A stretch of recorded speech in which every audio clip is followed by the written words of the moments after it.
Batgirl number 18, Hope Larson writing. We have a guest artist here, Sammy Basri, uh, or Bajrai maybe is how you pronounce that, on the art. This is a one and done, which is exciting for Batgirl because actually, I mean, admittedly, I think Summer of Lies was like elevated the main arcs to like the same quality almost, but the last couple of one and dones that she's done on Batgirl have been great.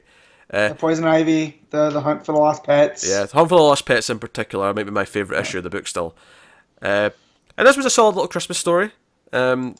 I would like it as much as those previous two oneers, so as you could say, it's disappointing in that sense, but it was still pretty solid. Weirdly, I preferred the art to the story. There's some stuff that went on in here I wasn't a big fan of. The whole Harley arc just didn't work for me. It just felt like an excuse for the plot, rather than because the plot itself was that interesting.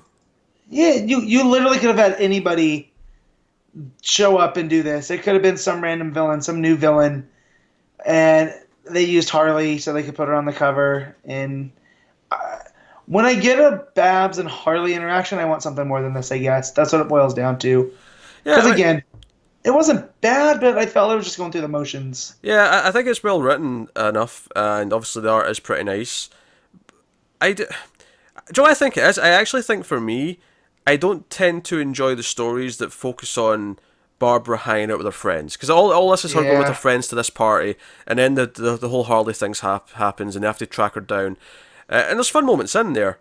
Don't get me wrong, but honestly, I feel like her hanging around with her friends is kind of one of the least interesting things she does in her book. And it's not that I don't want her to have friends per se. I don't know, just whenever I they don't do connect to the friends. Like, I don't know who these people are. I have to be reminded constantly. Yeah, I think because they largely come from Burnside and like all that stuff, which we weren't that into.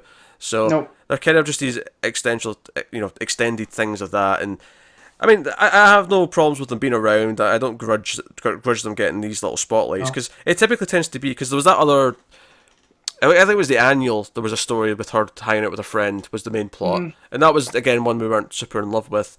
I think this kind of ties into that a little bit. That said, though, I did have fun with some parts of this. I did not enjoy reading this. Like, I think this is this is fine. I think doing a Christmas Carol theme about the meaning of Christmas, I thought that's cool. Just the payoff with this virus with Harley, and basically the bad guy doesn't learn anything. Like he's not a bad guy, but the whole point of Harley messing with this guy is because he's not so good of a person. Yeah, he's a Scrooge, basically, if we're going back to the Christmas Carol. But I don't feel like he learns anything. Like, at least at the end of the Christmas Carol, Scrooge has learned the meaning of Christmas and Tiny Tim and all of that stuff. Here, he gets the company to quit on him because they realize he's a jerk. I mean, it's more that everyone else around him gets the courage to just quit and not have to put up with him anymore. Well, and that's only because being around him put them within a step of a life-ending virus, So, I don't know. It was super, I'm trying to think of the word for it. Contrived, I guess, just to fit in a Christmas story. But again, I love the art. Like, the stuff that they did there with the Santas, like, the Santas being a bag of raccoons, like, that killed me. I got to that page and I started laughing. My boss was like, "What's wrong?"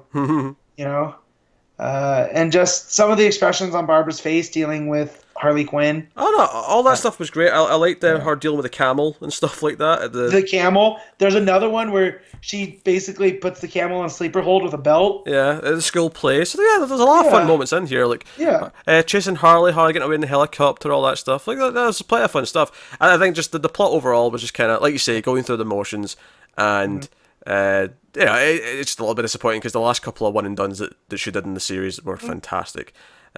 That's it. It's just not dampered my enjoyment of the book any. I'm still just as excited for issue 19. It's just, not every issue can be a complete winner in that sense. Nope.